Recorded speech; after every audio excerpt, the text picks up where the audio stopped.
Olá pessoal, bem-vindos aqui ao canal Professora Carolina Arantes, esse canal que é dedicado à produção de conteúdo dentro das temáticas ambientais. Se você está chegando aqui agora, eu sou a professora Carolina Arantes e dedico então aqui esse espaço para produzir alguns conteúdos aí relacionados aos temas ambientais.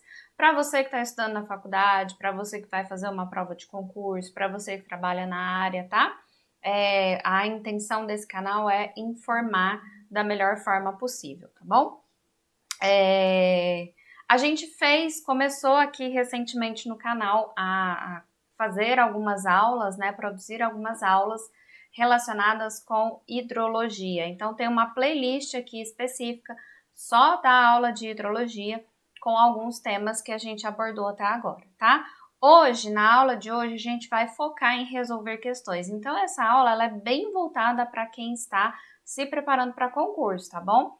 Eu escolhi algumas questões da banca, que é uma das bancas mais complicadas que a gente tem para concurso, que é a Sebrasp, e que vai ser aí a banca, então, de um concurso que está para acontecer recente, que é o concurso da Agência Nacional das Águas, tá bom?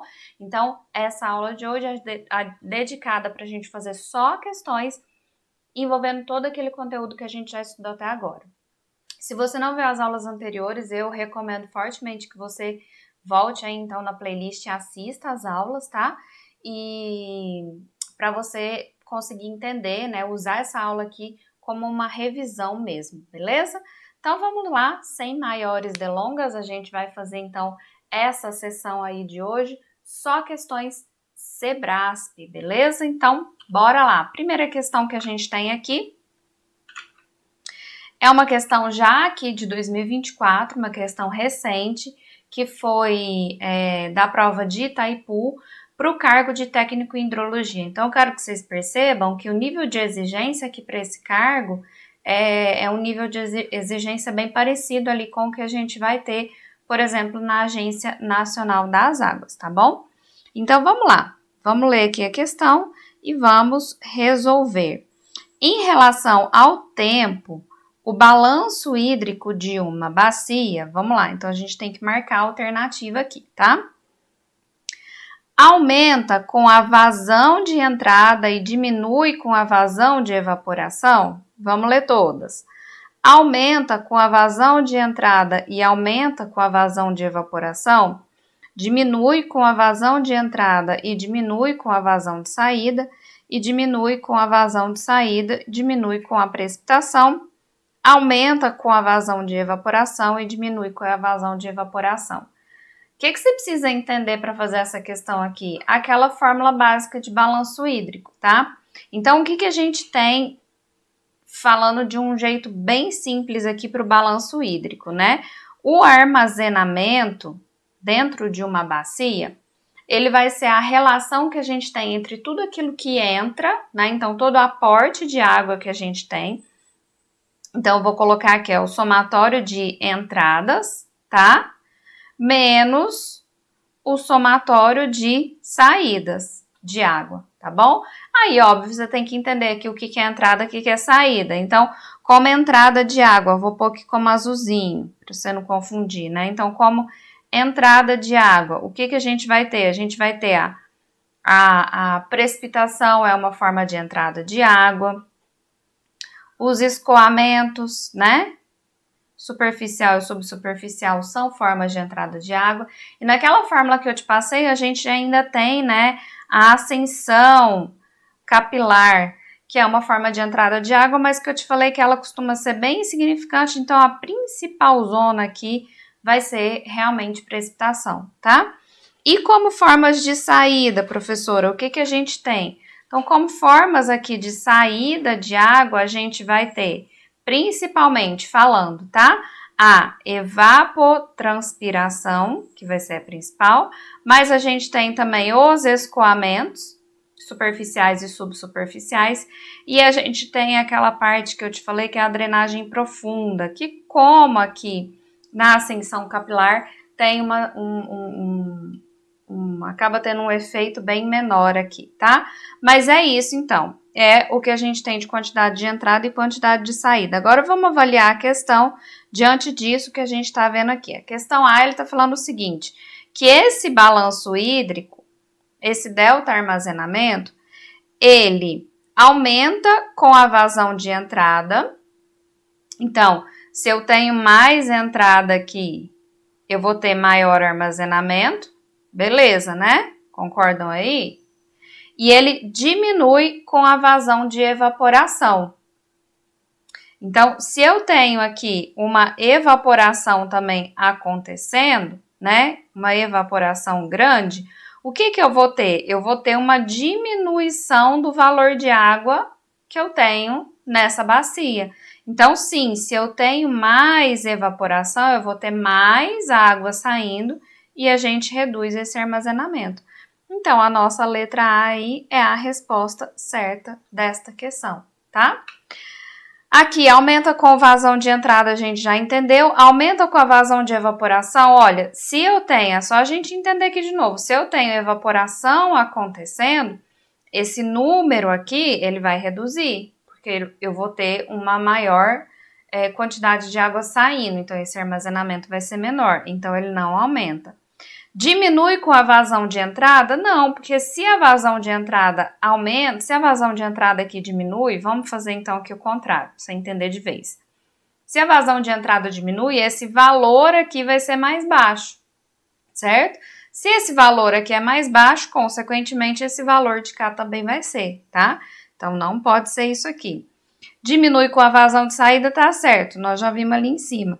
Diminui com a vazão de saída, beleza, e diminui com a precipitação. Se eu tenho precipitação, quer dizer que eu vou aumentar esse valor de entrada. Se eu aumento o valor de entrada, a gente aumenta o balanço hídrico, porque eu aumento o armazenamento. Então, esse aqui tá errado. Aumenta com a vazão de evaporação, é a mesma coisa, né? Se a vazão de evaporação aqui existe, eu vou ter este valor aqui aumentado e, consequentemente, a razão ali, né, de armazenamento diminuída, tá?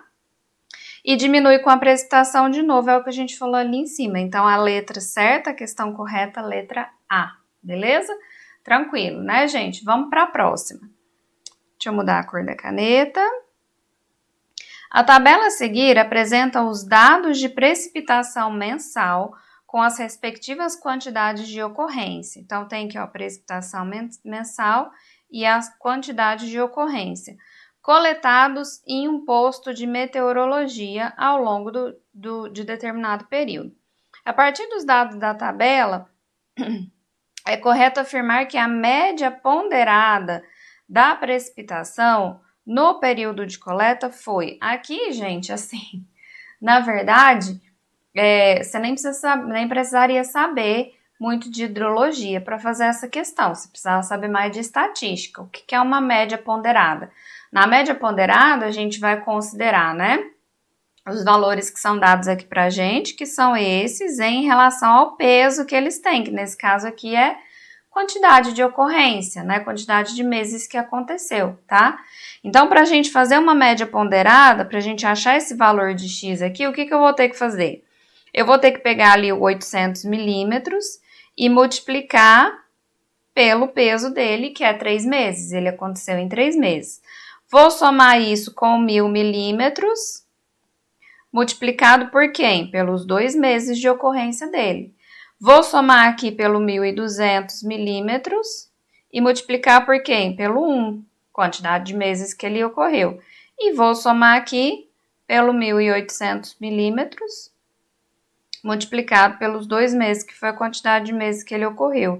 A gente divide isso aqui pelo somatório de 3, mais 2, mais 1, mais 2, tá? E isso é a nossa média ponderada, por isso que eu te falo que é uma questão muito mais de estatística do que de hidrologia propriamente dito, né? Aqui a gente vai ter um valor final, que é 1150 milímetros, tá? Então, lendo aqui as questões, né? É inferior a 1000? Não é, superior. É superior a 1000? Sim. E inferior a 1500? Sim, também. Então, a gente fica com a letra B, tá? Questãozinha mais simples aí, então, para vocês. Próxima questão. A respeito do escoamento superficial, julgue a opção, assinale a opção que é correta, gente, que é aquela que é certa, tá bom? Vamos lá, então. Velocidade de escoamento elevada não acelera o carreamento de particulados presentes na superfície do solo para o corpo d'água. Gente, vamos lá, então. Velocidade de escoamento é a velocidade com que a água, então, vai se movimentar na superfície, tá? E aí ele tá me falando que se essa velocidade é elevada, isso não vai acelerar o carreamento de partículas. Quanto mais rápido essa água passa, maior é a probabilidade dela gerar movimentação dessas partículas, sim. Então, essa questão aqui não é a nossa questão correta, tá bom? Quanto maior a cobertura vegetal, maior será a velocidade de escoamento superficial. Bom, aí aqui a gente tem que lembrar daqueles fatores que influenciam o escoamento, tá? Ele tá me falando o seguinte, vou colocar aqui duas situações. Uma situação em que eu tenho maior cobertura vegetal e uma situação em que eu tenho menor cobertura vegetal, tá? São essas duas situações aí no meu desenhozinho maravilhoso. O que ele tá falando? Olha, aqui onde tem mais vegetação, eu vou ter mais escoamento. Ora, se eu tenho mais vegetação, eu vou ter também mais interceptação, eu vou ter mais infiltração e eu vou reduzir o escoamento, tá? Então, tá errada aí essa questão. O escoamento superficial inicia após a saturação da camada mais superficial afetada pelo relevo, depressões do solo e raízes da planta. Olha só que legal. Então, o que ele está me falando? Olha, quando a gente tem a precipitação, então, a água começa a percolar no solo, não é isso? Ela percola até atingir esse ponto de saturação do solo. O que é o tal do ponto de saturação do solo? O solo já não tem aquela capacidade enorme de infiltrar. Então, uma parte dessa água começa a escoar, tá? Na camada mais superficial. Então, até que beleza. Esse escoamento, ele é afetado pelo relevo?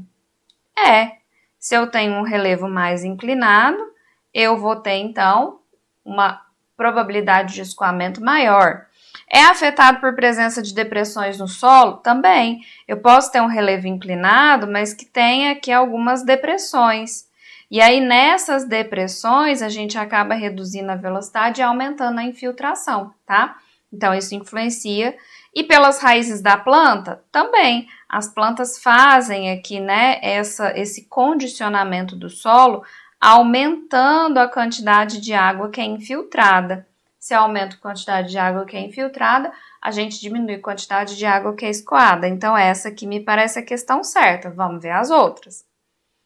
A compactação do solo não afeta a saturação da camada mais superficial. Não vou nem continuar lendo, tá, gente? Se eu tenho solo compactado, quer dizer que as partículas dos solos ali estão muito próximas, muito unidas umas às outras. E aí a infiltração passa a ser dificultada. Então, sim, vai afetar essa saturação, tá? É isso que tá errado aqui. Vamos na próxima? Após o escoamento superficial cessar, quer dizer, acabou o escoamento superficial, permanece por um período o escoamento subsuperficial, que não contribui para a recarga dos corpos d'água. Olha, até aqui, ó, tá tudo certo, tá? Mesmo se eu não tiver mais escoamento superficial, eu posso ainda ter, sim, um escoamento subsuperficial que costuma ter uma velocidade, um ritmo ali um pouquinho menor, tá? Agora, dizer que o escoamento subsuperficial não contribui com a recarga dos corpos d'água tá muito errado, tá? Porque ele tem, sim, a sua contribuição. Então, é isso aqui que tá errado. Nossa resposta, letra C, tá bom? Esqueci de falar que essa é a mesma prova da mesmo cargo, tá? Ainda, para Itaipu, o mesmo cargo, a gente tem essa questão aqui, ó. Após o início da precipitação, o tempo que o nível de água no solo demora para aumentar é influenciado por quê? Tá? O que influencia? A interceptação vegetal, a depressão do solo, o retardo da resposta da bacia resultante do tempo de deslocamento de água. Então, vamos lá, o que ele tá falando aqui? Olha, começou a chover, começou a precipitar, tá? Ele quer saber o seguinte, a água vai começar a formar aqui, então, uma coluna d'água, não é?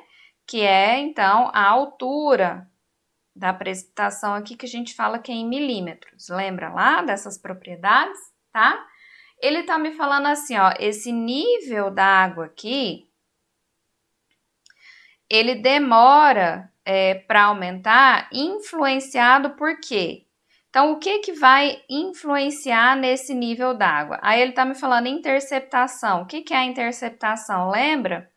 É aquela quantidade de água que fica aqui retida em alguma superfície. Então, no caso de uma árvore ali, é a quantidade de água que vai ficar retida nas folhas. Se eu tenho essa água retida nas folhas, isso influencia nesse nível de água que a gente vai ter aqui ocorrendo após a precipitação? Sim, tá? Então, a interceptação influencia. É influenciada, né? O nível de água é influenciado pela interceptação. Outra coisa, depressão no solo.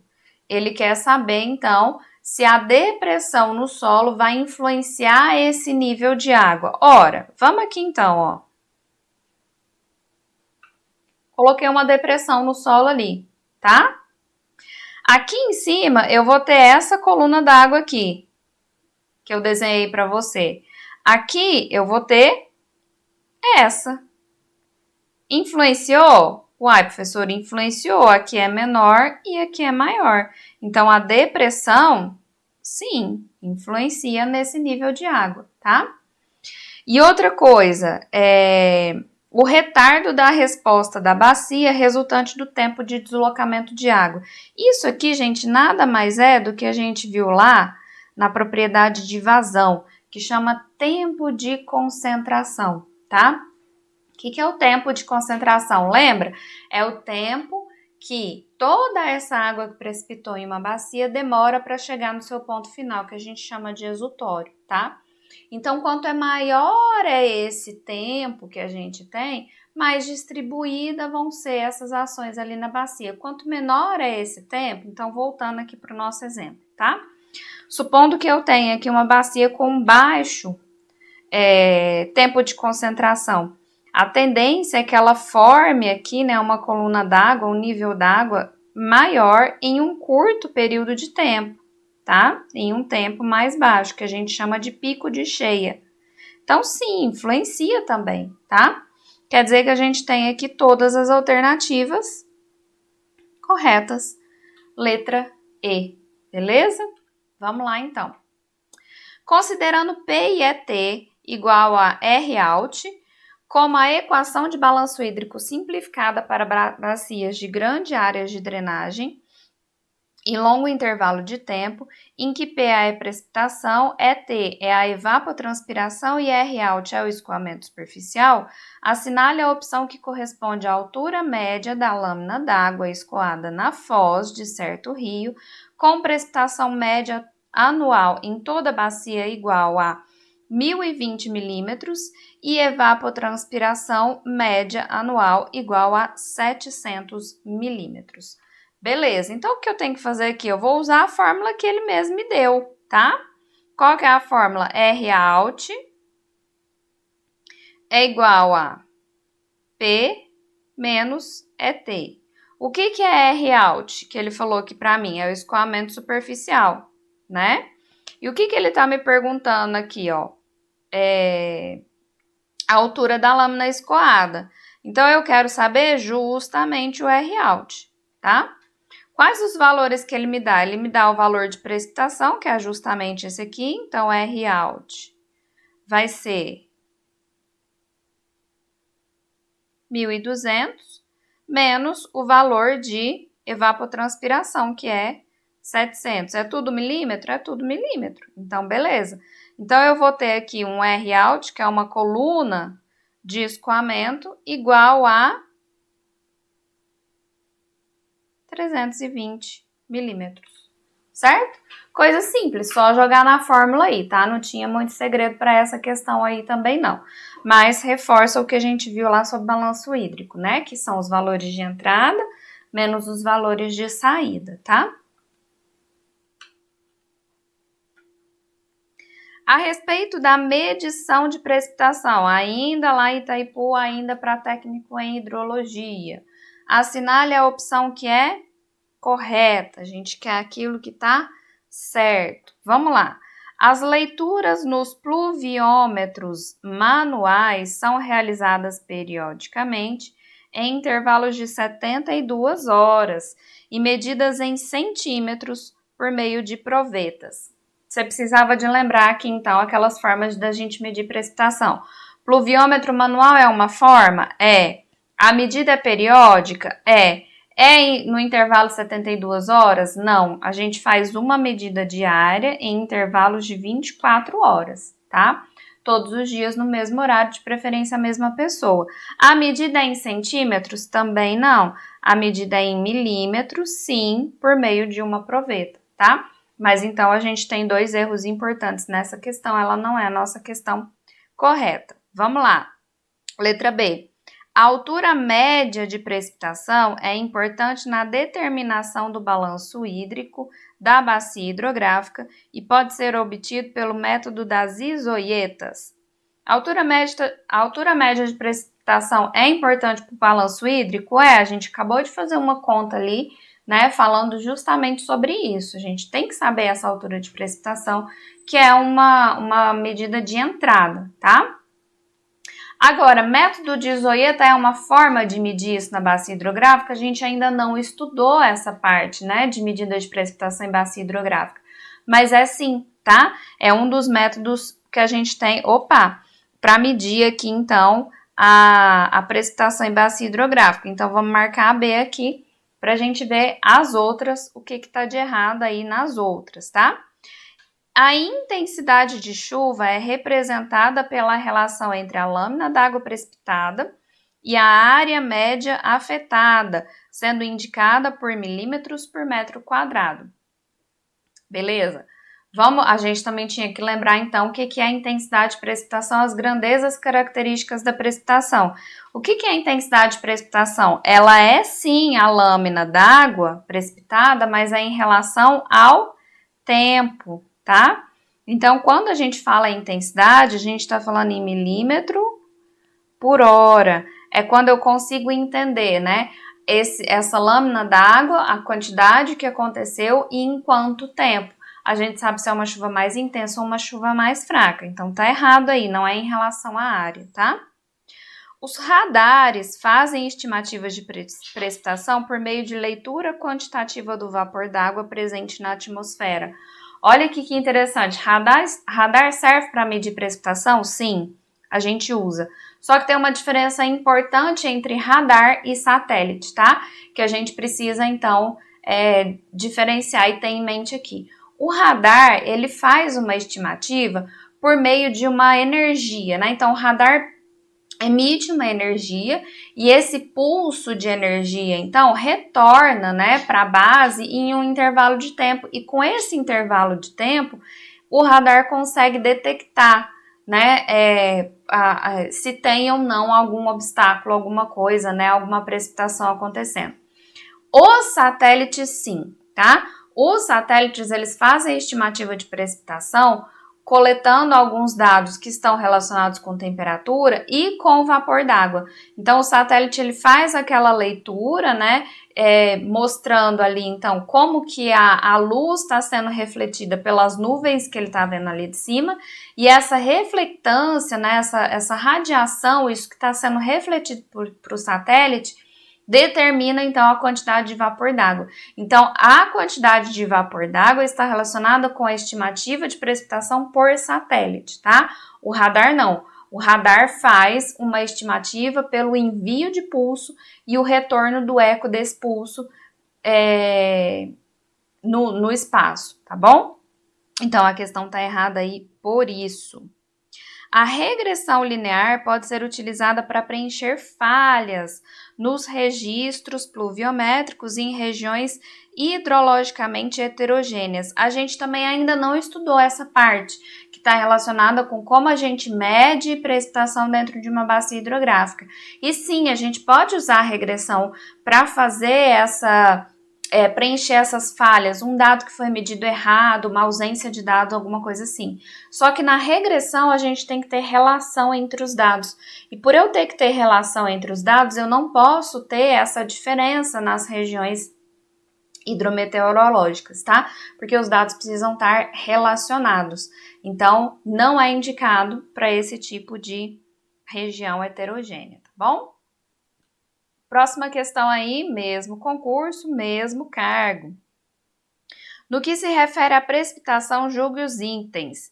Geada e nevoeiro são formas de precipitação? Lembra lá comigo, né? A gente tem várias formas de precipitação, dentre elas a geada e o nevoeiro. Então, a gente tem chuva congelada, a gente tem neve, a gente tem granizo ou saraiva e a gente tem a geada e o nevoeiro. Cada um desses tipos de precipitação estão relacionados com condições específicas de temperatura, principalmente, e com movimento de massas de ar. Então, é bom você olhar lá na aula e relembrar isso daí, tá? A questão tá certa aí, então o item tá certo. Vamos lá. As precipitações do tipo ciclônicas são de grande intensidade e curta duração e se concentram em pequenas áreas. Vamos lá, então você tinha que lembrar também dos 3 tipos de precipitação: convectiva, orográfica e ciclônica ou frontal. As chuvas ciclônicas ou frontais são aquelas chuvas que eu expliquei para vocês, onde a gente tem choques de grandes massas de ar. Massa de ar quente, massa de ar frio, que gera a movimentação dessas massas de ar e com isso ocorre a precipitação. Como são grandes massas de ar, elas acontecem então em áreas maiores, tá? Elas têm uma extensão muito maior. Então, essa questão aqui não tá certa, tá errada. Próxima. Altura pluviométrica e intensidade são 2 grandezas características da precipitação. Sim, então a altura pluviométrica é o que eu tenho lá de milímetro, é a coluna d'água que se forma, e intensidade é essa coluna d'água em relação ao tempo. São 2 grandezas, então tá certo. A gente tem 1 e 3, que é D, né? Então a letra D aqui é a nossa questão certa, tá? Vamos para a próxima. Ainda continuamos lá em Itaipu, pro mesmo cargo. A respeito do ciclo hidrológico, assinale a opção que é correta. A gente quer o que é correto. Devido à força da gravidade, toda a água precipitada para a chuva se transforma em escoamento superficial. Meu Deus! Toda a água que é precipitada se transforma em escoamento superficial? Não, e a gente nem quer isso, tá? Então, a água que é precipitada, ela tem vários caminhos. O primeiro é ficar interceptado em alguma superfície. O segundo, quando ela atinge aqui o solo, o que a gente quer é que ela sofra percolação, processo de infiltração, para daí sim gerar o escoamento. Então, o que a gente quer aqui de escoamento é uma parcela pequena, inclusive, tá? Então, essa questão não tá certa. Todo volume de água que se infiltra no solo vai diretamente para a recarga de aquíferos, formando as águas subterrâneas. Olha aqui que perigo, né? Aqui o que ele tá me falando é que dessa água que infiltra aqui, ó, tudo vai lá para a água subterrânea, ou lençol freático ou aquífero. Nesse caso que ele está falando só aquífero, inclusive, né? E não, a gente tem que lembrar de um fator importante, que é parte dessa água fica aqui, né, em uma camada mais em cima e parte vai, então, para essa camada mais profunda, que a gente chama de zona saturada, e aqui a zona não saturada ou aerada, tá? Nessa zona aqui, não saturada ou aerada, a gente tem água em diferentes formas, em diferentes condições. Água que vai servir para suprir as necessidades da própria ecologia ali do solo, a relação do solo com a planta, com outros animais, tá? E a gente tem o próprio escoamento subsuperficial. Então, a água está infiltrada, mas ela sofre o escoamento ali. Então, quando ele coloca todo o volume, é isso que está errado, não é todo o volume. As águas subterrâneas não ressurgem à superfície, eu já vou até parar de ler, tá? Água subterrânea não ressurge? Ressurge, são as áreas de afloramento, onde a gente tem as nascentes, onde a gente tem áreas brejosas, então ressurgem sim, tá? É isso aí que tá errado aí nessa questão, então. Vamos lá. O volume e a velocidade de água que circula nas fases do ciclo hidrológico são influenciados por fatores como cobertura vegetal, topografia, tipo de solo, geologia, entre outros. Ó, que legal essa questão, tá bem completinha, né? Ele tá me falando, olha, nesse ciclo hidrológico, o volume e a velocidade com que essa água vai circular aqui, então, vai depender de todos esses fatores, cobertura vegetal sim, a topografia também, tipo de solo também, geologia e outros fatores que ele deixou aberto aí. Então, acho que essa aqui é a certa. Vamos ver a última aí. O movimento da água nas fases do ciclo hidrológico é bem definido tanto no espaço quanto no tempo. Olha que perigo essa questão, né? Quando a gente fala que o movimento da água é definido no espaço e no tempo, a gente desconsidera toda aquela parte que eu te expliquei lá do ciclo hidrológico global. Lembra? Quando eu te mostrei lá que a gente tem uma porção de água sendo evaporada do oceano, que não precipita no oceano, que cai no continente e depois volta para o oceano. Então, não existe esse movimento bem definido no espaço e muito menos no tempo, tá? Isso tem uma variação muito grande relacionado com fatores climáticos e relacionado com outras condições, como a própria movimentação da Terra, tá? Então, ficou letra D aí mesmo. Continuando, ainda ali na mesma prova para vocês. Olha quantas questões a gente teve dessa área nessa prova, né? Considerando os componentes do ciclo hidrológico, julgue os itens a seguir. Vamos lá. Parte do volume precipitado que cai em uma bacia hidrográfica vai resultar em escoamento subterrâneo por meio da infiltração. Beleza! Então, parte do que precipita infiltra, vai até as camadas mais profundas e gera o escoamento subterrâneo, que é esse escoamento de base, que é o escoamento que a gente tem das águas subterrâneas. Então, certinho isso aí, tá? Vamos para a segunda aqui, então. Quanto menor for a parcela da vegetação e impermeabilização na bacia hidrográfica, maior será o volume de escoamento superficial. Nessa questão, eu quero que você tome muito cuidado, tá? Porque ela tem um pouquinho de interpretação de português também. Então, o que ele está falando aqui, ó? Ele está falando que a vegetação é pouca, beleza? Se a vegetação é pouca, o volume escoado é alto, tá? Só que ele tá falando aqui também que a impermeabilização, quer dizer, impermeabilização é não infiltra, tá? E ele tá falando que essa impermeabilização é pouca. Se a impermeabilização é pouca, quer dizer que a água infiltra. Então, a pouca impermeabilização quer dizer alta infiltração. Se eu tenho alta infiltração, eu tenho menor volume escoado. Bem pegadinha essa parte da questão e é bem característica da banca, tá? Isso que deixou a questão falsa. Porque a baixa impermeabilização aumenta a infiltração e reduz o escoamento, tá? O volume de água escoado. E a outra, durante a evaporação, ocorre a transformação da chuva precipitada do estado líquido para o estado gasoso. Isso é o conceito de evaporação, né? Então, quando eu tenho evaporação, eu estou transformando a água do estado líquido para o estado de vapor da superfície da Terra para a atmosfera. Então, beleza, tá? Certinho essa questão. Temos aí 1 e 3, que é letra D. Tá? Então, cuidado com essas pegadinhas aí, que isso é bem característica mesmo da Sebrasp. Vamos para a próxima? Agora a gente já mudou aí, tá vendo? Ó, já é uma outra prova para o CPRM e técnico de geociência com aqui foco em hidrologia. Então, também acho que é um nível comparativo dessa prova da Ana aí, tá? Julgue os itens relativos à precipitação. Os dados do pluviógrafo são registrados em uma fita de papel de modelo apropriado, simultaneamente a quantidade e a duração da precipitação.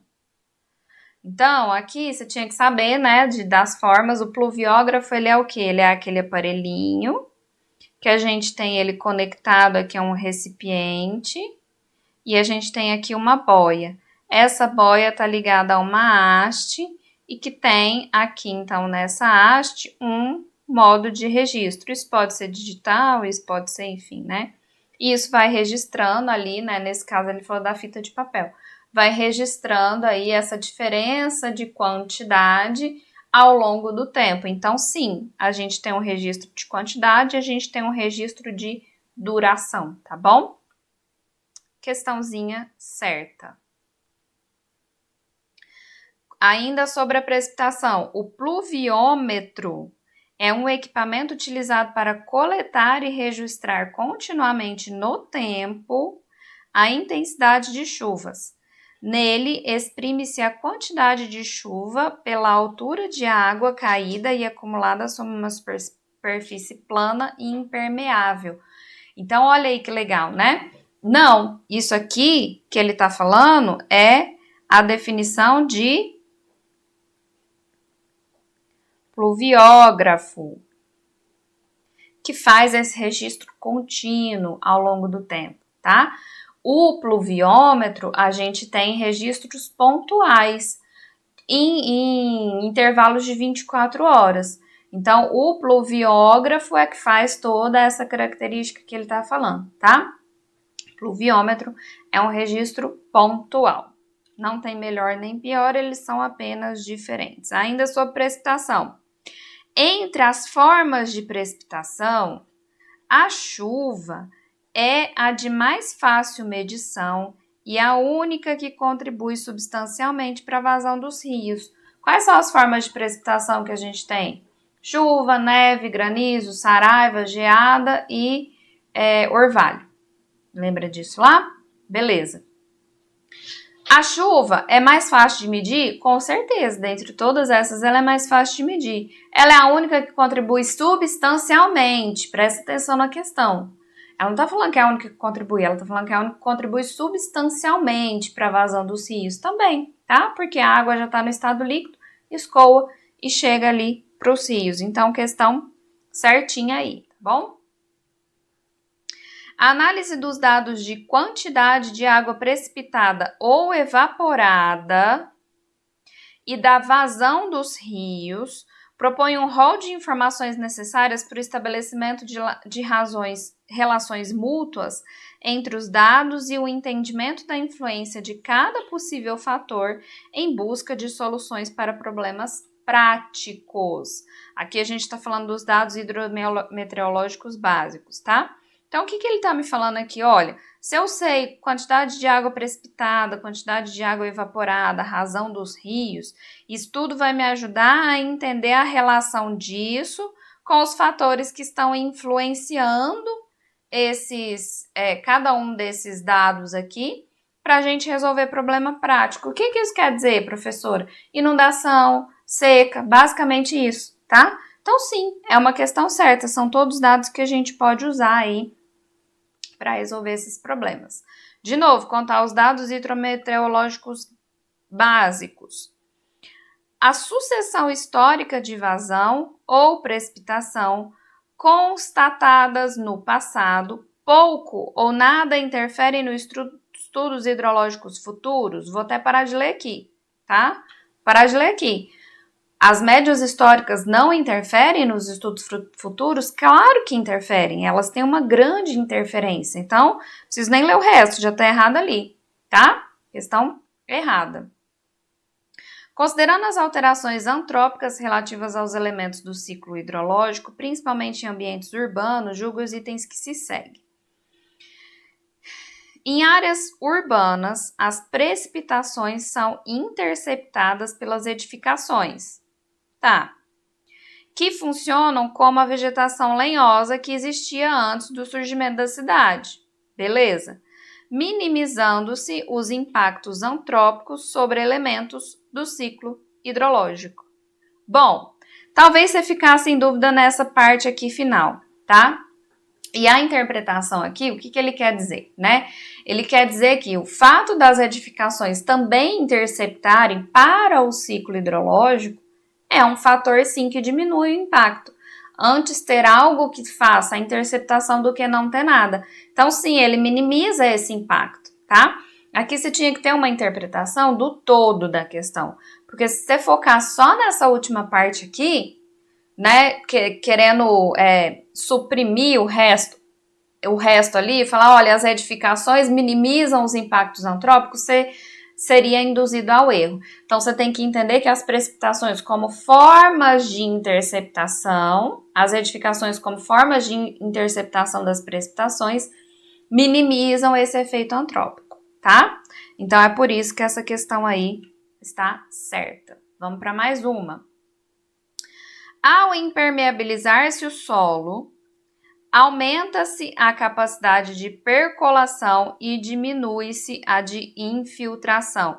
Se eu estou impermeabilizando o solo, eu estou impedindo o quê? Infiltração, tá?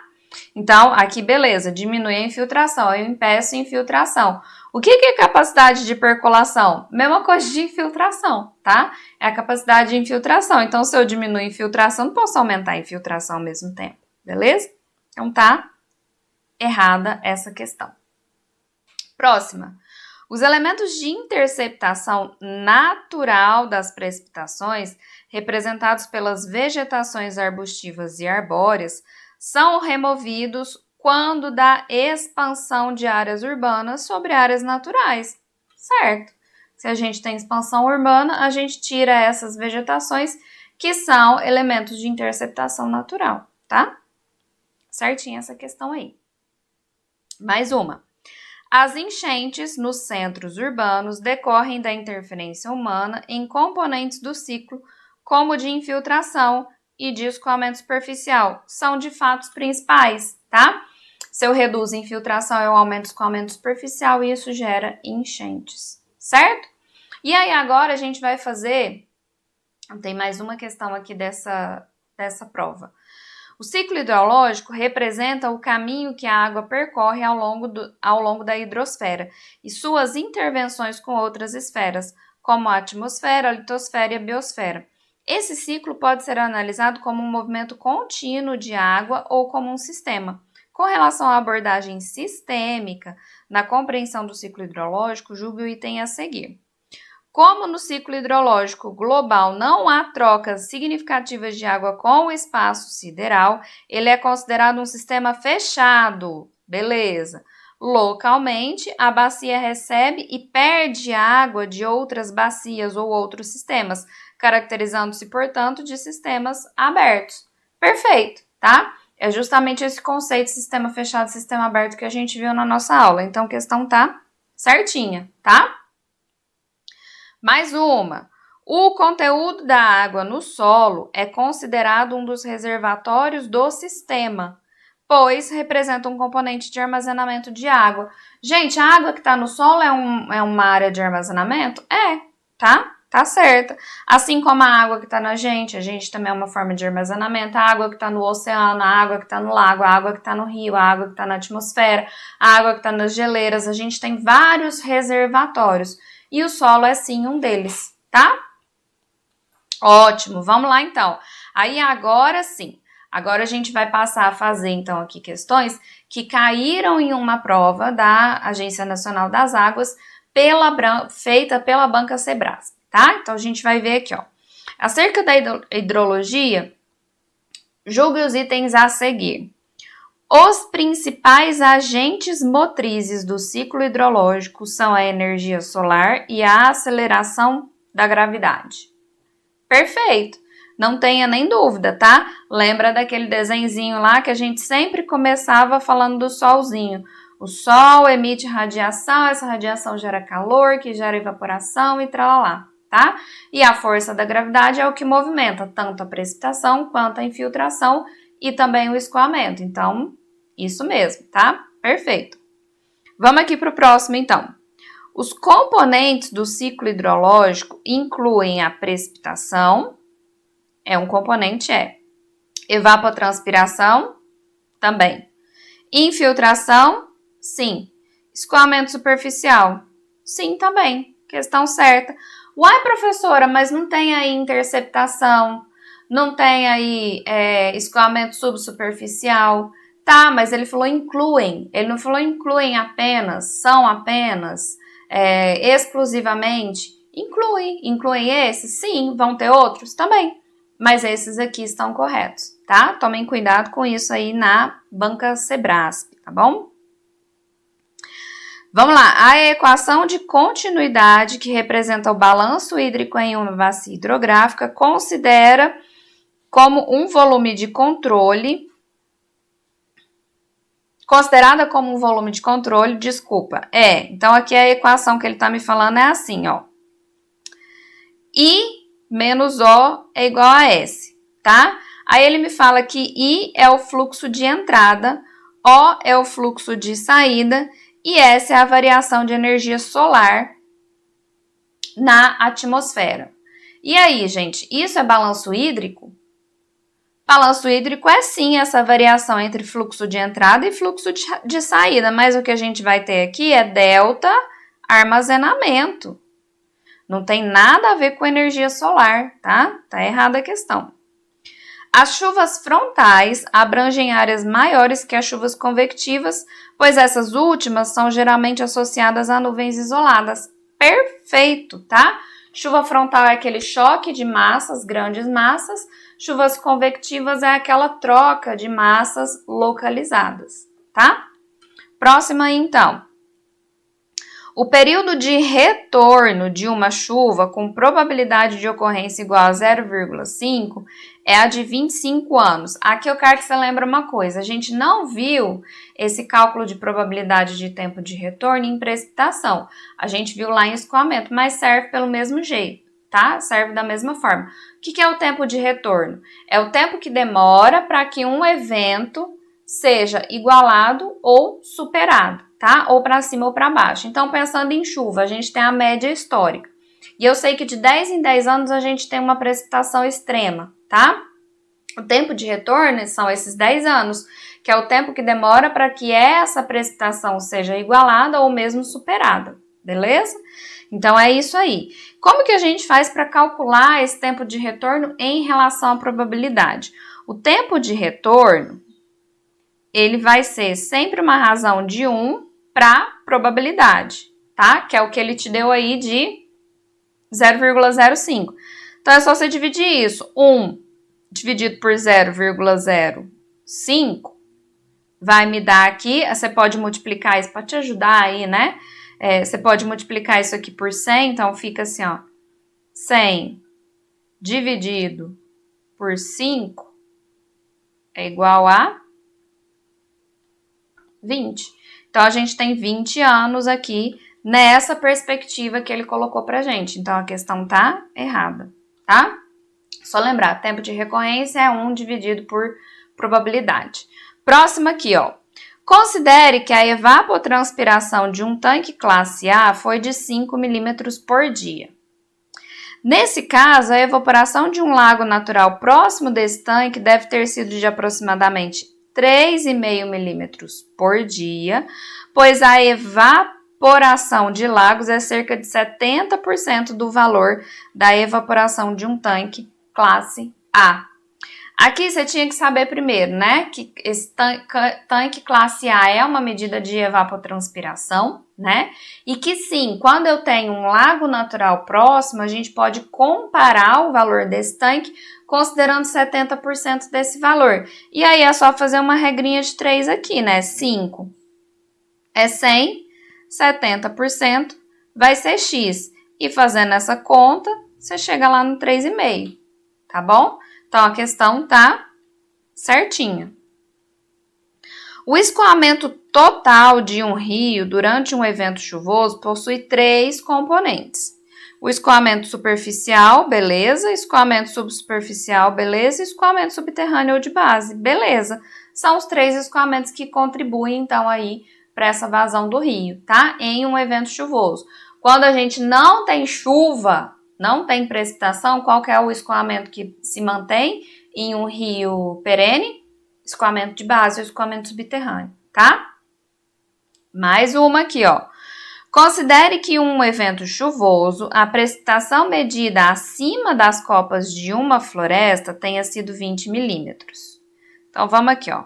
Vamos fazer aqui uma floresta de uma árvore, tá? Então, ele tá me falando que choveu, acima da copa, a gente teve 20 milímetros, tá? Considera assim. A precipitação medida abaixo dessa copa tenha sido de 14. Então, aqui embaixo foi 14 milímetros. E o escoamento pelos troncos, que a gente vai colocar ele aqui, tá? Esse escoamento aqui foi de 3 milímetros. Beleza? Nessa situação, é correto afirmar que a interceptação da chuva pelas copas da árvore foi de 3 milímetros. O que eu preciso considerar aqui? Olha, qual que é a quantidade de água que chegou aqui embaixo, tá? Então, eu vou pegar aqui, eu vou somar 14 mais 3, que dá, então, 17 milímetros. 17 milímetros é o que eu tenho embaixo da copa.